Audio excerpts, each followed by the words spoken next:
7 in all. And today I'm here to bring to you 5 tips for a successful homeschool day.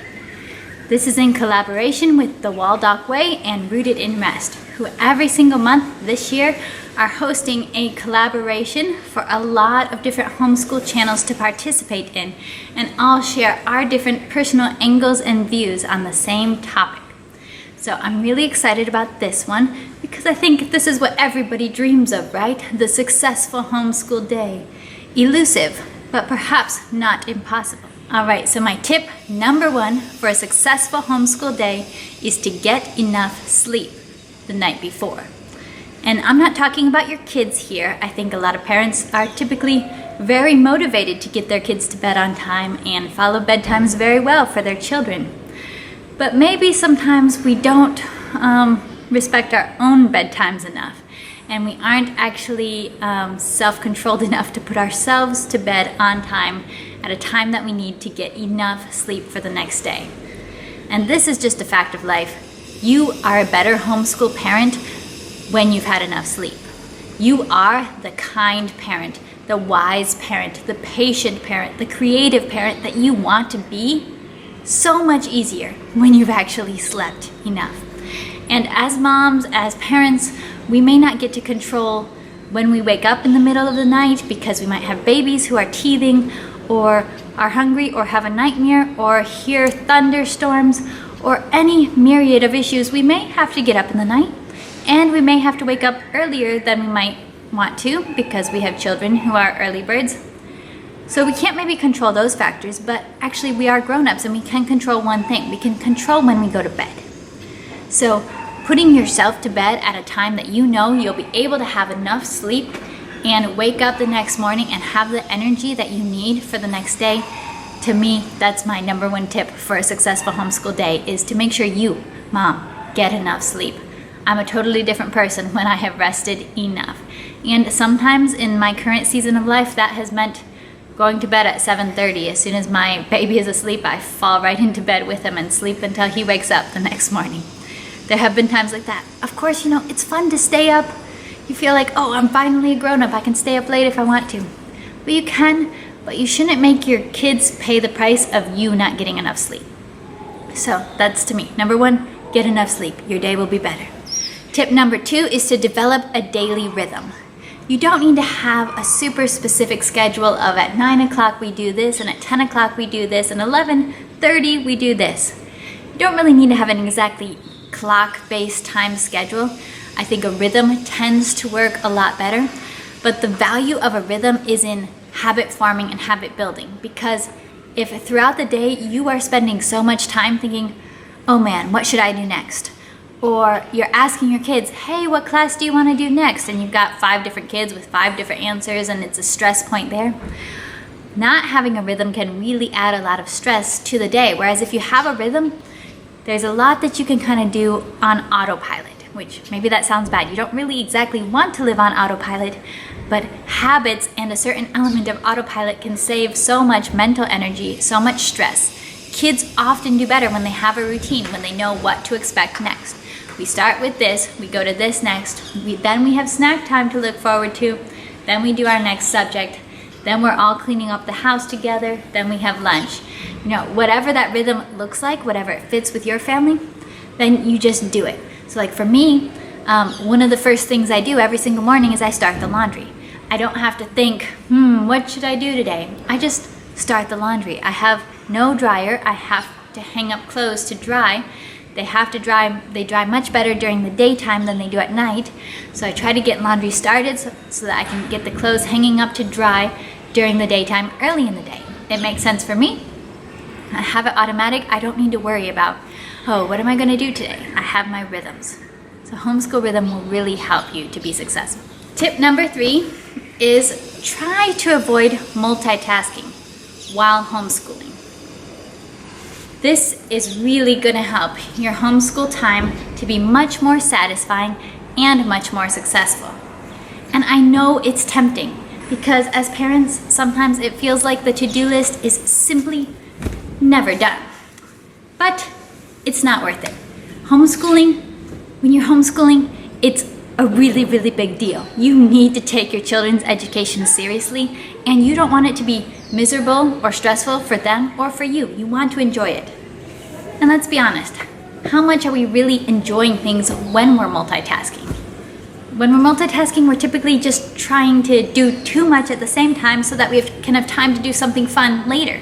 We're not enjoying the present right now. So I'm not saying that you can't iron clothes while you give a spelling test. I've done that, and I probably always will tend to do that sort of thing once in a while.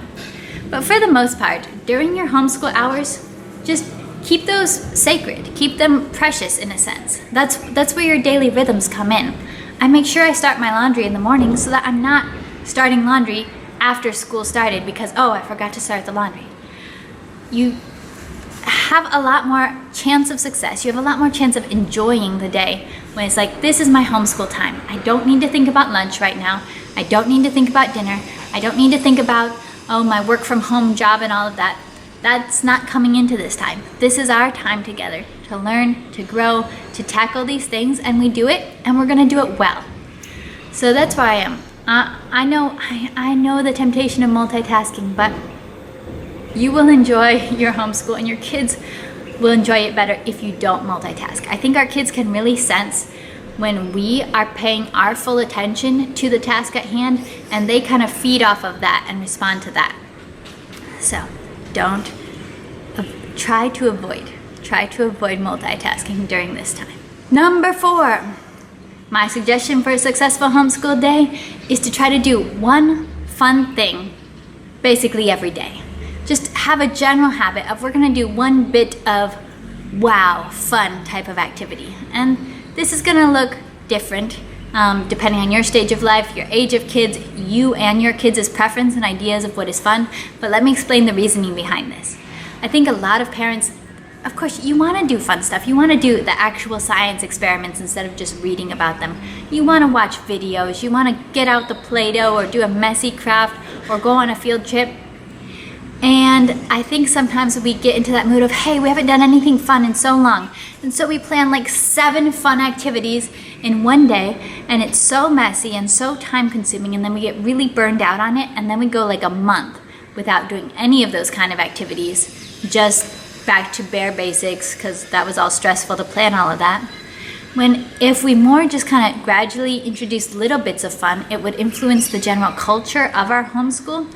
It would give the kids and us something to look forward to in every day without being so overwhelming. So for me, I've got little kids, I'll do Play-Doh one day, and then maybe the next day we'll do finger paint, and the next day maybe we'll play some sensory thing with spilling lentils into cups, and we'll get out a game, or we'll get out water balloons another day, or we'll go swimming one day, or go to the park. But I'm not gonna do everything in the same day and then get super tired of it. Like, know what is a good rhythm for you. So maybe for you, the exact ratio of one fun thing is not precise enough, but get the general idea of put a little bit of fun into every day. Don't try to overdo it and be totally super duper fun mom and super duper stressed out mom. Just try to have a general attitude that we can do our work and we can have our fun, and that's gonna be part of our daily routine. So for me, it pretty much looks like I try to look for one little thing that's a little bit extra above and beyond, or a little bit extra messier than I would like, but something that I know my kids really enjoy, and we'll try to do one of those things basically every day. And my 5th tip has to do with attitude, because attitudes are going to be the one thing that no matter how good your curriculum is, no matter how smart and awesome and amazing you are as a teacher, if there's bad attitudes in your homeschool, it's not really going to be a successful homeschool day.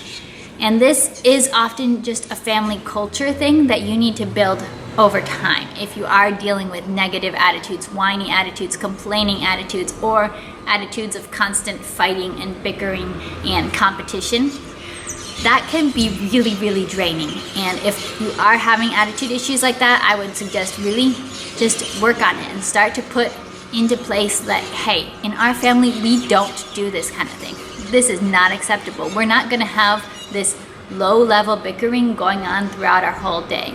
or we're not gonna have this low level response of, I'm not really excited about this, I kind of want to whine and complain about every little thing. We're not gonna act like that's okay in our family, because we don't think it is okay. So that's my last one. And our family, like that has been a big priority to us, is like non-complaining, positive attitudes, willing to try type of attitudes.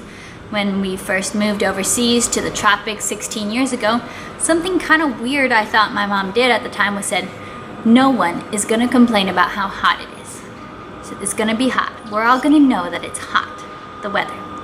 So we're just not gonna talk about it. We're not gonna whine about it. We're not gonna say I'm hot. We're just gonna move on with our lives. It's gonna be hot forever. It's the tropics. There's no seasons. It's just hot forever. But we're not gonna make a big deal about that. And 16 years later, it's like it's just, I guess it's normal, and I can see why she did that now, to just kind of make it a rule. We're not gonna whine about this, because if you let things get started with whining and with negative attitudes, it can be really hard to pull out of that. So I suggest if you're having any issues with that, just kind of have some talks in your family about what your values are, what kind of positive attitudes you want everyone bringing together in the morning, and you guys can all work on developing a positive and encouraging dynamic in your family. So those are my 5 tips for a successful homeschool day. I hope that you enjoyed this video and that it was helpful and maybe sparked a few ideas in your mind of how you could improve your homeschool routine and enjoy it a little bit more. Definitely leave me your comments below about what you implement to make your homeschool days go smoothly and enjoyably for the whole family. And if you like this video, please give it a thumbs up and do subscribe to our channel, 7 in All, for more from our creative and adventurous homeschool family. Bye!